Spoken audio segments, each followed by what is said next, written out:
ଜୟ ଜଗନ୍ନାଥ। ବର୍ତ୍ତମାନ ଶୋଇକି ଉଠିଲେ, ନାଇଟ୍ କ୍ଲାସ୍ ଶୋଇପଡ଼ିଥିଲେ। ଟାଇମ୍ ଆସି 11:30 ହେଲାଣି। ତ ପ୍ରବଳ ନିଦ, ଦେହ ହାତ ଭଲ ଲାଗୁନି, ପୀଡ଼ା ହେଉଥିବା ଜ୍ୱର। ବ୍ରସ୍ କରି ଆସିଲି, ଆମ ରୁମ୍ ଓନର୍ ଦେଇଥିଲେ ଏଇଟା ଛେନାପୋଡ଼ ଆଉ ଗୋଟେ କି ମିଠା ଦେଇଥିଲା, ଆଣିକି ଦେଲା ଖାଇବା ପାଇଁ। ଖାଳ ଟିକେ ଖାଇବା, ଆଉ ଏସବୁରେ କିଛି ମନ ନାହିଁ। କାଲି ଯେଉଁ ଏକ୍ସରସାଇଜ୍ କରିଦେଇଛି, ପେଟ, ଅଣ୍ଟା, ପିଠି ସବୁ ଦରଜ। ଦିନିକିଆ କାମ ନା। ପଖାଳ ବି ପଳେଇ ଆସିଲାଣି। ଆଉ କ'ଣ ହେଇଛି ପଖାଳ ସାଙ୍ଗରେ? ପଖାଳ ଶୁଖୁଆ ରାଇ। ପଖାଳ ଏଇଟା ଶୁଖୁଆ ରାଇ, ଏଇଟା କ'ଣଟା? ଆଳୁ କଷା। ହଉ ଯାହା ଯେମିତି ହେଇଛି ଖାଇଦେବା। ଖାଇଦେଇକି ପୁଣି ଶୋଇବି, ନିଦ ଲାଗିଲାଣି। ପୁଣି ଗୋଟେ ପାର୍ସଲ ମଗାଇଥିଲେ, ଆସିଲା। ସେ କ'ଣ ଫଟା ହେଇଛି, କ'ଣ ତା ଭିତରେ ମାଲ ଅଛି କି ନାହିଁ। ସିଲ୍ ତ ଭଲସେ କରିଛନ୍ତି, ଡବା ଫଟେଇ ଦେଇଛନ୍ତି।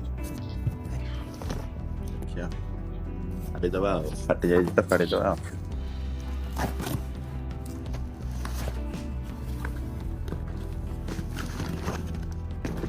ହ୍ୟାଣ୍ଡ ୱାଶ୍ଟା ସରିଯାଇଥିଲା, ସାଭଲନ୍ର ହ୍ୟାଣ୍ଡ ୱାଶ୍ଟା। ଏଟା ହେଲା paste, will get visible white. କେତେ ଅଛି? ହଁ, 1.3 ଲିଟର କି 1 ଲିଟର କ'ଣ ଥିବ। କାହିଁ ଛୋଟଟା ଅଛି।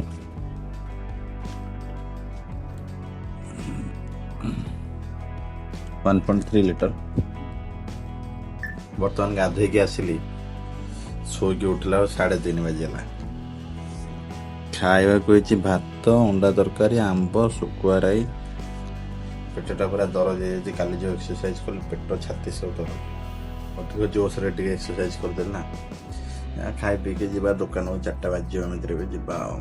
ଖାଇ ପିଇ ସାରି ଟିକେ ଗଡ଼ପଡ଼ ରେଷ୍ଟ ନେଲି। ତାପରେ 6ଟା ବାଜିଲା ଯେମିତି ବାହାରିଲି ଦୋକାନକୁ, କାହିଁକିନା ଗରମ ଆଜି ବି ବହୁତ ଜୋରରେ ଗରମ ହେଉଥିଲା। ଦୋକାନରେ ପହଞ୍ଚିଲା ପରେ ଗୋଟେ ଡୁପ୍ଲିକେଟ୍ ଚାବି ବନେଇବାର ଥିଲା, ତ ବାହାରିଗଲୁ ଆମେ old bus stand. Old bus ଷ୍ଟାଣ୍ଡରେ ମ୍ୟୁନିସିପାଲିଟି ଅଫିସ୍ ସାମ୍ନାରେ ମଉସା ଜଣଙ୍କ ଚାବି ବନାନ୍ତି। ପଣ୍ଡା ତାର ଫ୍ୟାମିଲି ଆଣିବ ବୋଲି ନୂଆ ଫ୍ୟାମିଲି ରୁମ୍ଟେ ନେଲା। ତ ପୁରୁଣା ରୁମ୍ ଯେଉଁଟା ଥିଲା, ସେଟାରେ ସୁରଜ ଆଉ ଆମର ମିସ୍ତ୍ରୀ ରହିବେ।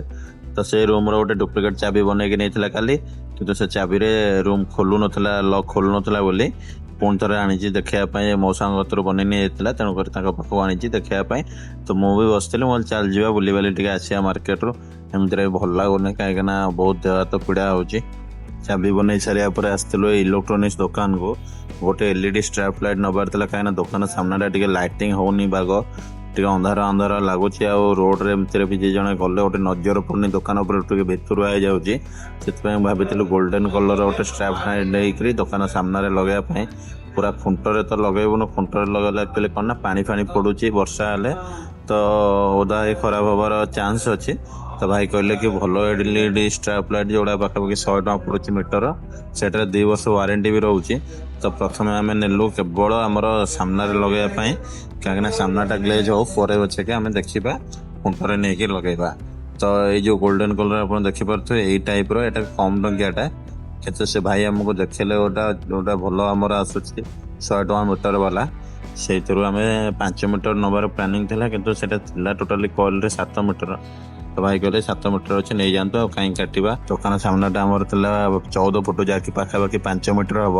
ତ ମୁଁ ବି କନଫ୍ୟୁଜ୍ରେ ପଡ଼ିଗଲି, କାହିଁକିନା ମୁଁ ମାପିନଥିଲି, ସେମିତି ପଳେଇଥିଲି। ଏମିତି ରାଉଣ୍ଡ କରି ଲଗେଇବାର ଥିଲା ପ୍ଲାନିଂ। ତ ମୁଁ ଭାବିଲି ଯଦି 5 ମିଟର ହେଇଯିବ ଲେନ୍ଥ, 5 ମିଟର ଯଦି ତାର ନେବା, ତାହେଲେ ତ ସିଧା ବାଡ଼େଇବାକୁ ପଡ଼ିବ, ତାକୁ ରାଉଣ୍ଡ କରି ଦେଇହେବନି ଷ୍ଟାଇଲିସ୍ କରି। ତ ତେଣୁକରି ପୁଣି ଭାବିଲୁ ନାହିଁ, 7 ମିଟର ହିଁ ନେଇଯିବା, ବେଟର୍ ରହିବ। ତ ତେଣୁକରି 7 ମିଟରକୁ 100 ଟଙ୍କା ଲେଖାରେ 700 ଟଙ୍କା, ପ୍ଲସ୍ ଆଡପ୍ଟରଟା ଯେଉଁଟା ଦେଉଛନ୍ତି ସେଥିପାଇଁ 200 ଟଙ୍କା କହିଲେ। ତ ଆମେ କାଟିକୁଟି ଭାଇଙ୍କୁ ଟୋଟାଲି 800 ଟଙ୍କା ଦେଇକରି ଆସିଲୁ, କାହିଁକିନା ଚିହ୍ନା ଭାଇ, ତାଙ୍କ ଦ୍ୱାରା ଆମର ସବୁ ଜିନିଷ, ଇଲେକ୍ଟ୍ରୋନିକ୍ସ ଜିନିଷ ଯାହା ବି ଯାଏ ତାଙ୍କରି ପାଖରୁ ହିଁ ଯାଏ ସବୁ ସାମାନ। ତ ଚିହ୍ନିଥିଲେ, ତେଣୁକରି ତାଙ୍କୁ ଆଉ 100 ଟଙ୍କା କାଟିକିରି 800 ଟଙ୍କା ଦେଇକରି LED ଲାଇଟ୍ଟା ଆଣିକି ଆସିଲୁ। ତ ଟିକେ କାହିଁ ଲାଇଟ୍ କମ୍ ଲାଗୁଥିଲା। ଭାଇ କହିଲେ କି ପର ମିଟରରେ 120 LED ଅଛି, ଫିର୍ ବି ମୋତେ କାହିଁ ଟିକେ ଗ୍ଲେଜ୍ କମ୍ ଆସୁଥିଲା। ମୋତେ ଲାଗିଲା କି ନାହିଁ, ଆଉ ଟିକେ ଅଧିକ ବାଲା ଦେଲେ ଭଲ ହୁଅନ୍ତା, କାହିଁକିନା ଯେତେ ଲାଇଟିଂ ଆସିବ ସେତେ ଭଲ ଲାଗିବ। ତ ଭାଇ ମନା କଲେ, କହିଲେ କି ଏଇଟା 120 LED ଆସୁଛି ପର ମିଟରରେ, ନହେଲେ ଅଲଗା ତ ସବୁ 70, ନହେଲେ 80, ନହେଲେ 90 LED ପର ମିଟର ବି ଅଛି। ଅଲଗା ଡିଜାଇନର ବି ଥିଲା, ପର୍ପଲ୍ ଥିଲା, ପିଙ୍କ ଥିଲା, ଗ୍ରୀନ୍ ଥିଲା, ରେଡ୍ ଥିଲା, ଅରେଞ୍ଜ ଥିଲା। ତ ଆମେ ଗୋଲ୍ଡେନ୍ କଲର୍ଟା ଆଣିକି ଆସିଲୁ, ଯେଉଁଟାକି ବହୁତ ଭଲ ଲାଗୁଥିଲା। ସେଇଠୁ ଆମେ ପୁଣି ଗଲୁ ନାରାୟଣୀ ଭେରାଇଟି ଷ୍ଟୋର୍, ଯେଉଁଠୁ ଆମର ସଉଦାପତ୍ର ଯାଏ। ଶୁଖିଲା ଲଙ୍କା ଗୁଣ୍ଡ ସରିଯାଇଥିଲା, ତ ଲଙ୍କାଗୁଣ୍ଡ ନେବା ପାଇଁ ଆମେ ଦୁଇ ଭାଇ ଯାଇଥିଲୁ ନାରାୟଣୀ ଭେରାଇଟି ଷ୍ଟୋର। ଦୋକାନରେ ପହଞ୍ଚିଲା ପରେ ଯେମିତି ଟିକେ ଫାଙ୍କା ହେଲା ତ ଲାଇଟ୍ଟାକୁ କନେକ୍ସନ୍ ଦେଇ ଲଗାଇଦେଲି। ଦେଖିପାରୁଥିବେ ଟିକେ ଗ୍ଲେଜ୍ ଲାଗୁଛି। ଦୋକାନ ଭିତରକୁ ପଶିଲା ଆଉ ଟିକେ ଆଟ୍ରାକ୍ଟିଭ୍ ଲାଗୁଛି, ଭଲ ଲାଗୁଛି ବି। ତ ଏଇ ପଛ ବ୍ୟାକଗ୍ରାଉଣ୍ଡ ଲାଇଟ୍ର ଟିକେ ଖାଲି ଗୋଟେ ବୋର୍ଡ଼ ଖରାପ ହେଇଯାଇଛି, ସେଇଟା ଅନଲାଇନ୍ ଅର୍ଡ଼ର କରିଛି। ସେଇଟା ଆସିଲା ପରେ ଲଗାଇଦେଲେ ଆହୁରି ବୋବାଲ ଲାଗିବ ପୁରା। ଯାହା ବି ହେଲେ ଡେକୋରେସନ୍ ନିହାତି ଆବଶ୍ୟକ। ସୁରଜ କହିଥିଲା ଜେରକ୍ସ ପେପର ସରିଯାଇଛି ଆଣିବା ପାଇଁ, କିନ୍ତୁ ଆମେ ଦୁଇ ଜଣ ଯାକ ମାର୍କେଟ ଯାଇଥିଲୁ, ମନେ ନଥିଲା ଭୁଲି ଯାଇଥିଲୁ।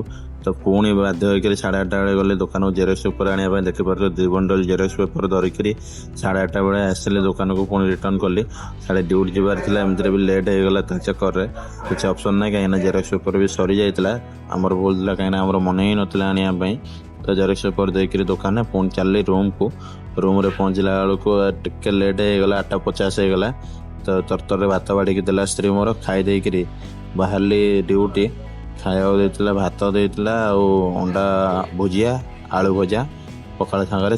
ଯେମିତି ଖାଇ ଦେଇକିରି ଡ୍ୟୁଟି ବାହାରିଲି, କାହିଁକିନା ଆଉ ଟାଇମ୍ ନଥିଲା। 9ଟା ବେଳେ ଗାଡ଼ି, 8:50ରେ ମୁଁ ଯାଇ ରୁମ୍ରେ ପହଞ୍ଚିଲି। ପୁଣି ସେଠୁ ଚାଲିକି ଯିବାର ଅଛି ମେନ୍ ରୋଡ଼ ଯାଏଁ, ବହୁତ ଲେଟ୍ ହେଇଯାଇଥିଲା। ତ ଫଟାଫଟ ଖାଇ ଦେଇକି ବାହାରିଲି ଡ୍ୟୁଟି।